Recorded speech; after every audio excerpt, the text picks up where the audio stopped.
Hello friends, welcome to my YouTube channel. आज का हमारा जो टॉपिक है वो बहुत ही इम्पोर्टेंट टॉपिक है और सबको बहुत ज़्यादा कन्फ्यूजन होता है इस टॉपिक को लेकर कि उन्हें ये प्रॉब्लम है या नहीं है। तो आज जो टॉपिक है हमारा वो है माइग्रेन। बहुत सारे लोगों को ये कन्फ्यूजन होता है कि उन्हें माइग्रेन है या नहीं है। वो कन्फ्यूज़ होते रहते हैं उस चीज़ को लेकर।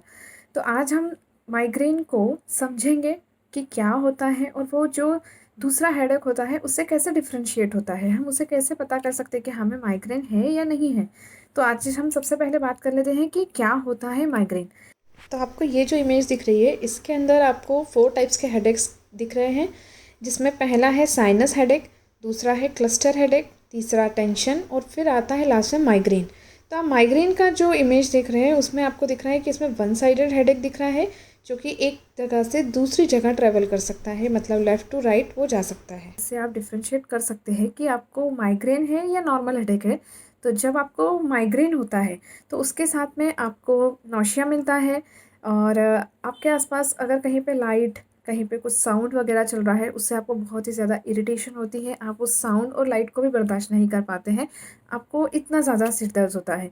इसके साथ में अगर हम देखें तो जो माइग्रेन होता है वो लास्ट करता है बहुत सालों तक। मतलब आपको बोल सकते हैं कि क्रॉनिकली किसी को हेडेक के सिम्टम्स होते हैं या आपको कोई आकर कहता है कि मुझे काफ़ी लंबे समय से हेडेक की परेशानी बनी हुई है, तो उसे भी हम एक तरीके से बोल सकते हैं कि वो माइग्रेन हो सकता है।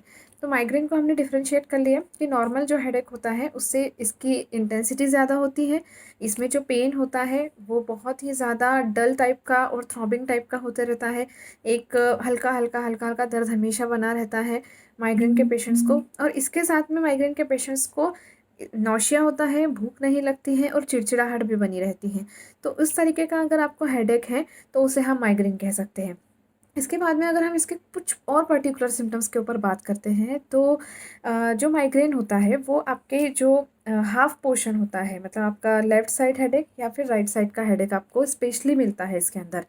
तो अगर आपको लेफ़्ट साइड का हेडेक हो रहा है तो मे बी वो ट्रैवल कर सकता है राइट साइड। आपको पूरा डल टाइप का हेडेक होता रहेगा, पूरा सर में भारीपन लगेगा, तो उसे भी हम माइग्रेन कह सकते हैं। या फिर इसके साथ में आपके आँखों में दर्द हो सकता है। आँखों में जब दर्द होता है इसके साथ में आपको नेक जो होता है आपका उसके में भी दर्द हो सकता है, तो उसे भी हम कह सकते हैं कि ये माइग्रेन हो सकता है। इसके साथ में जो पेन होता है वो यहाँ की जो नसें होती है उसमें इस तरीके का सा थ्रॉबिंग पेन होता है, ऐसा हल्का हल्का हल्का डलनेस टाइप का फील होता है आपको। तो ये उसके कुछ सिम्टम्स होते हैं जो कि नॉर्मल हेडेक से डिफरेंशिएट कर सकते हैं हम। और ये जो हेडेक होता है इसके अंदर हम बोल सकते हैं कि इसे पर्टिकुलरली वन साइडेड हेडेक कहते हैं। माइग्रेन को वन साइडेड हेडेक कहा जाता है। अगर आपको राइट साइड में है तो आपको राइट साइड में ज़्यादा प्रॉब्लम होगा और वो पेन थोड़ा सा ट्रैवल करके लेफ्ट साइड भी जाता है। तो ये हो गए उसके कुछ सिम्टम्स। अगर अब हम बात करें कि क्यों हो जाता है ये माइग्रेन, इसके कारण क्या है, पर्टिकुलरली किन लोगों को ये माइग्रेन होता है। तो सबसे ज़्यादा ऐसा देखा गया है कि कुछ हार्मोनल इम्बैलेंस अगर आपकी बॉडी में होता है, आपकी बॉडी में कुछ हार्मोनल चेंजेस होते हैं, स्पेशली फीमेल्स वगैरह में जब मेंसेस के बाद में मेनोपॉज़ल एज आती है तब अधिकतर माइग्रेन के सिम्टम्स देखने के लिए मिलते हैं। या फिर ड्यूरिंग प्रेगनेंसी वगैरह जब आपका हार्मोनल चेंजेस होता है तब भी आपको ऐसे सिम्टम्स मिल सकते हैं। उसके बाद में आता है सेकंड कंडीशन की एनवायरमेंटल कंडीशन। जब आपके आसपास का एनवायरनमेंट बदलता है तब भी आपको माइग्रेन के अटैक्स आ सकते हैं, जैसे कि बहुत ही ज़्यादा गर्मी पड़ना, बहुत ही ज़्यादा तेज़ धूप है, अगर आप वो धूप में निकल गए हैं और अगर आपको माइग्रेन का हेडेक होता है तो वो आपको ट्रिगर कर सकता है, आपको वापस से उसका अटैक आ सकता है माइग्रेन के हेडेक का। या फिर बहुत ही ज़्यादा ठंडा हो जाना, मौसम बहुत ठंडा हो गया है उसके कारण भी हो सकता है। उसके बाद में कुछ डाइटरी चेंजेस में भी देखा गया है कि अगर आप आपकी मील्स स्किप करते हैं, आप प्रॉपरली खाना नहीं खा पाते हैं, आप फास्टिंग ज़्यादा करते हैं तो भी आपको माइग्रेन के अटैक्स हो सकते हैं।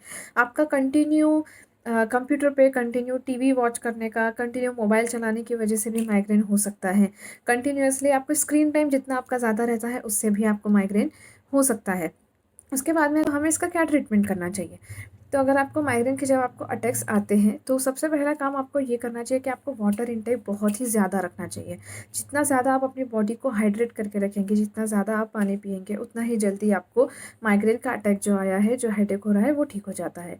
उसके बाद में सेकंड ये आता है कि जिन्हें माइग्रेन का प्रॉब्लम है, जिनका हेडेक माइग्रेन टाइप का है, उन्हें कभी भी मील्स स्किप नहीं करना चाहिए। उन्हें हर थोड़ी-थोड़ी देर में कुछ ना कुछ खाते रहना चाहिए।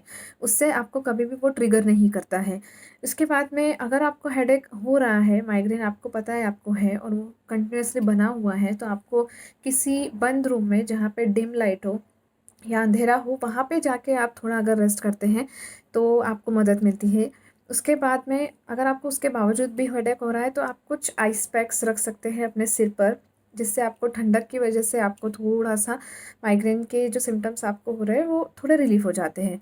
इसके साथ में अगर हम देखें कि और हम क्या कर सकते हैं कि इसके बावजूद भी अगर वो ठीक नहीं हो रहा है तो या फिर आप कुछ प्रेशर अप्लाई कर सकते हैं या आप कुछ कपड़ा बाँध कर बैठ सकते हैं या फिर आप धीरे-धीरे इस तरीके से अगर आपके हेडेक को अब हो रहा है और उसे दबाते हैं तो भी आपको रिलीफ़ दिखता है।